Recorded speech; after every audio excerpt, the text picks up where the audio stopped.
नमस्कार, स्वागत आहे तुमचं आमच्या यूट्यूब चॅनलला इंडियन डिलाईट। आज आपण बनवणार आहे अगदी सोप्या पद्धतीने अशी मटका कुल्फी।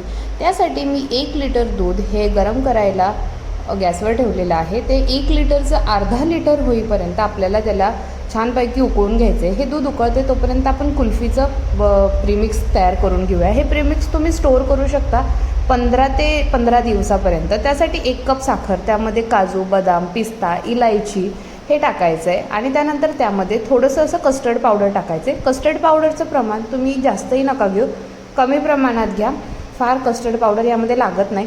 त्यानंतर आपण गरम केलेल्या दुधापैकी 1 कप दूध आपण बाजूला करून घेणार आहे। त्यामध्ये आपण 4 टेबलस्पून जे आहे ते कस्टर्ड पावडर त्यामध्ये आपण मिक्स करणार आहे। नंतर बाकीचं कस्टर्ड पावडर आपण स्टोअर करून ठेवणार आहे।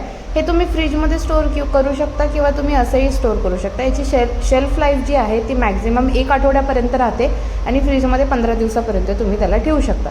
हे आता आपलं दूध उकळलेलं आहे, ते अर्धं झालेलं आहे ऑलमोस्ट। त्यानंतर त्यामध्ये आपण जे आहे कस्टर्ड पावडरचं जे प्रीमिक्स होतं ते आपण थोडं करून टाकणार आहे। हे कुल्फीचं प्रीमिक्स जर तुम्ही एकदा बनवून ठेवलं तर तुम्ही घरी पाहुणे यायच्या आधी पटकन ही तयारी करून ठेवू शकता। आता आपण याला थोडा वेळ उकळू देणार आहे। ह्यामध्ये कस्टर्ड पावडर असल्यामुळे आपण हे मिक्सचर जे आहे ते थोडंसं घट्ट होईल, त्याला घट्टपणा येईपर्यंत आपण त्याला उकळायचं आहे। तुम्ही बघू शकता हे थोडंसं घट्ट झालेलं आहे। त्यामध्ये आपण केसर देखील घातलेलं आहे। केसर घातल्याने त्याला छान रंग येतो। नंतर आपण गार्निशिंग करताना देखील केसर आणि बाकीचा जो सुकामेवा आहे त्याचा वापर करणार आहे। आता हे मिक्सचर आपण थोडंसं थंड होऊ देणार आहे। हे फार जास्त गरम आहे। रूम टेम्परेचरला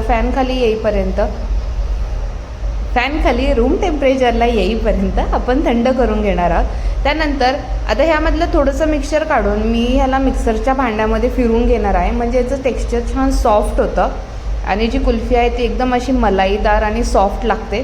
जर तुम्हाला तसं आवडत नसेल तर मी दुसऱ्या पद्धतीने डायरेक्ट हे थंड झाल्याच्या नंतर तुम्ही डायरेक्ट त्याला हे मटका शेपचे जे बाउल असतात ते मिळतात किंवा याच्यामध्ये आईस्क्रीम मिळते, तुम्ही आईस्क्रीम खाऊन झाल्याच्या नंतर तुम्ही हे मटका न फेकता त्याला स्टोअर करू शकता आणि त्यामध्ये तुम्हाला पाहिजे तेवढ्या वेळेस तुम्ही घरच्या घरी कुल्फी बनवू शकता। याच्यामध्ये कुठलेही केमिकल नाही आहे, काही नाही। आणि जर तुम्हाला कस्टर्ड पावडर यामध्ये टाकायचा नसेल तर तुम्ही यामध्ये थोडंसं कॉर्नफ्लॉवरचा वापर करू शकता। आता तुम्ही बघू शकता ही रॉ आहे, मी बाकीच्या 2 मडक्यांमध्ये जे आहे ते रॉ भेटलेली आहे, म्हणजे याला मिक्सरमधून फिरून घेतलेलं नाही आहे आणि ही छान मलाईदार होते आणि खायला अगदी टेस्टी लागते। जर तुम्हाला साखरेचं प्रमाण असं वाटते की मिक्सचरमध्ये कमी झालेलं आहे किंवा कमी गोड झाली तर जेव्हा दूध उकळत असतं ना, दूध उकळताना देखील तुम्ही साखर टाकू शकता। पण साखर टाकल्याच्या नंतर एक गोष्ट आपण लक्षात ठेवायची की सारखं दुधाला हलवत राहायचे, म्हणजे ती जळणार नाही आणि दूध जे आहे ते आपलं करपणार नाही। असं करून तुम्ही याला छानपैकी सगळ्या मटक्यांमध्ये एकदम छान फील करून घ्या। अर्धा लिटर दुधामध्ये 5 ते 6 जे आहे ते साचे छान भरून होतात। नंतर याला तुम्ही तुमच्या आवडीनुसार जसं पाहिजे तसं गार्निशिंग करू शकता। जर तुम्हाला चॉकलेट कुल्फी पाहिजे असेल तर याच्यामध्येच तुम्ही कोको पावडर आणि थोडंसं जे चॉकलेट गनाश असतं ते टाकायचं आणि त्याला कॅडबरीने चॉको चिप्सने तुम्ही त्याला जे आहे त्याला गार्निश करू शकता। आता आपण याला बंद करूया आणि फ्रीजमध्ये कमीत कमी 2 तास ठेवायचं, जास्तीत जास्त तुम्ही रात्रभर ठेवू शकता आणि याला छान थंड सर्व करायचं आहे आणि एन्जॉय करायचं आहे। तुम्ही बघू शकता मी फ्रीजमधून काढल्यानंतर थोडं जास्त वेळ याला बाहेर ठेवलं म्हणून ती जी आहे जास्त मेल्ट झाली, पण तुम्ही त्याचं टेक्स्चर बघू शकता आणि टेस्ट तर एवढी अप्रतिम होती ना। त्यानंतर आपण टेस्टिंगलाही दिलेली आहे ती, आपण बघूया टेस्टिंग केल्याच्या नंतर काय रिॲक्शन्स आहेत ते।